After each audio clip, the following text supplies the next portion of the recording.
ఇవాళ మహిళలు తిరగబడే పరిస్థితి వచ్చింది. ఇవాళ స్కామ్లు పూటకోటి బయటకు వస్తుంటే డైవర్షన్ పాలిటిక్స్కు ప్రజల దృష్టి మరల్చడానికి ఈ రకమైనటువంటి డ్రామాలకు మీరు తెరలేపుతా ఉన్నారు. అసలు ఇంకోటి మీరు గమనించండి, వీళ్ళ అబద్ధాలు ఎంత స్పష్టంగా దొరికిపోతారంటే, ఇప్పుడు బట్టి గారు బయట ఉన్నారు, మళ్ళీ వినండి. బట్టి గారు ఎంత అప్పు చేసినామంటుండ్రు కాంగ్రెస్ ప్రభుత్వం వచ్చినాక 1,72,000 కోట్లు అప్పు చేసినా అని ఇప్పుడు బట్టి గారు చెప్పింది కదా, మీరు విన్నారు. ముఖ్యమంత్రి అసెంబ్లీలో ఏమన్నాడంటే 3,40,000 కోట్లేమో అప్పు చేసినా అని ముఖ్యమంత్రి అంటాడు. ఇప్పుడు ముఖ్యమంత్రి మాట నమ్మాలనా, ఉప ముఖ్యమంత్రి నా మాట నమ్మాలనా? ఉప ముఖ్యమంత్రి ఏమో ఆర్థిక మంత్రి, ముఖ్యమంత్రి ఏమో is all and soul, is the head of the state. అసలు మీరు చేసిన అప్పు ఎంత అంటే మిమ్మల్ని ఎట్లా నమ్మాలి? మీ అన్ని అబద్ధాలు చూడండి. వైట్ పేపర్లో ఒకటి, పబ్లిక్ మీటింగ్ అప్పు, బీఆర్ఎస్ చేసిన అప్పుల మీద 4 రకాల ఫిగర్లు చెప్తారు. మీ కాంగ్రెస్ ప్రభుత్వం 2.5 సంవత్సరాల్లో చేసిన అప్పు కూడా ఉప ముఖ్యమంత్రి ఏమన్నాడో ముఖ్యమంత్రి ఏమన్నాడో ఒకసారి చూద్దాం. 1,77,000 కోట్లు అప్పు చేస్తే 2,08,640 కోట్లు కట్టే. రేవంత్ రెడ్డి పెట్టినా ఉందా? ఇవన్నీ కలిపితే 3,47,294 కోట్లు మేము అప్పు చేసినాం అధ్యక్ష. ఎప్పటి నుంచి? 1/12/2023 నుంచి అధ్యక్ష. బాగా సభ్యులందరూ వినాలి. 28/2/2026 వరకు దాదాపుగా ఈ 27 నెలలలో మేము తెచ్చిన అప్పు 3,47,294 కోట్లు. ఈ 27 నెలలలో మేము తెచ్చిన అప్పు 3,47,294 కోట్లు అధ్యక్ష. మేము తెచ్చిన అప్పు ఎవరు మాట నమ్మాలి? ఉప ముఖ్యమంత్రి నిన్న ప్రెస్ మీట్ పెట్టి 1,72,000 కోట్లు అప్పు తెచ్చినామంటాడు.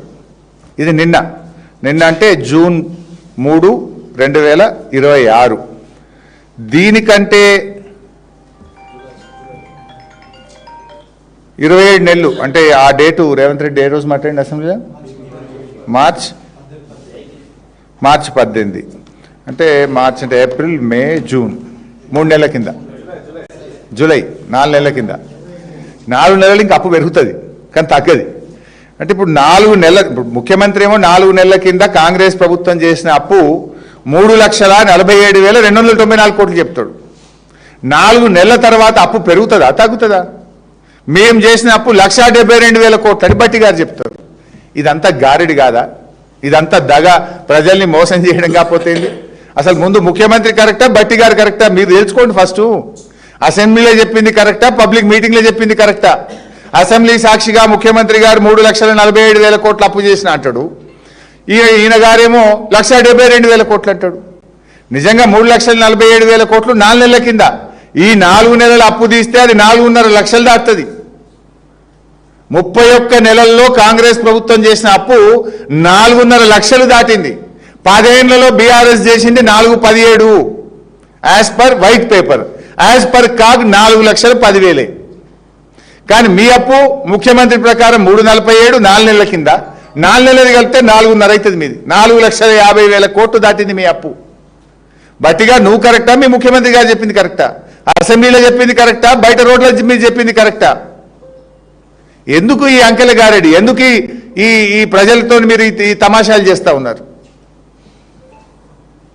అంటే ఇప్పుడు ఎంత మారింది ముఖ్యమంత్రి గారికి? ఈయనకు దాదాపు 1,50,000 కోట్లు తక్కువ చేసేసిండు.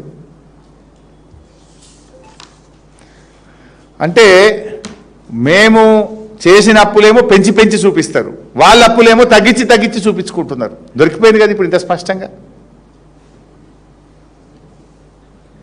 అసలు ఇంకా వీళ్ళ సంగతి చాలా చెప్పేది ఉన్నది. అసలు సిగ్గుపడుతుంది. ఈ దేశంలో ఎక్కడ లేదు. లంచాలు ఇచ్చి అప్పులు తెస్తారు వీళ్ళు.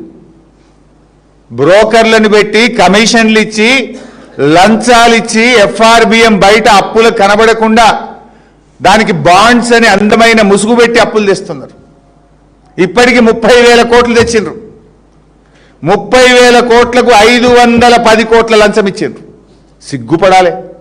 లంచం ఇచ్చేవాడిని అప్పులు తెస్తాడా రాష్ట్రానికి? TGIACలో 10,000 తెచ్చిండ్రు. హెచ్ఎండిఏలో 20,000 కోట్ల అప్పు తెచ్చిండ్రు. 30,000 కోట్లకు ఇప్పటికే 500 కోట్ల కమిషన్ లంచం ఇచ్చిండ్రు.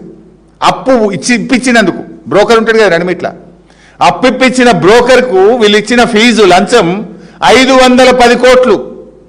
కమిషన్లు ఇచ్చి బ్రోకర్లకు లంచం ఇచ్చి అప్పులు తెస్తున్నారు ఈ తెలంగాణకు. మీరు చరిత్రలో ఎక్కడన్నా ఉందా? ఈ దేశంలో ఏ రాష్ట్రమన్నా చేస్తుందా? ఎప్పుడన్నా తెలంగాణ రాష్ట్ర చరిత్రలో లంచాలు ఇచ్చి బ్రోకర్లను పెట్టి బ్రోకర్ కమిషన్లు ఇచ్చి అప్పులు తెచ్చిన రాష్ట్రం ఉందా? సిగ్గుతో తలదించుకోవాలి రేవంత్ రెడ్డి గారు. ఇంకా మాట్లాడతారు మీ ముఖానికి. 30 తెచ్చిండ్రు, ఇంకా 70 తెస్తారట. దానికి కూడా రెడీ చేసిండ్రు. త్వరలో అన్ని ఆధారాలు డాక్యుమెంట్లతో సహా బయట పెట్టని ఉత్తగా మాట్లాడతలేండి. ఇది అసెంబ్లీలో నా క్వశ్చన్.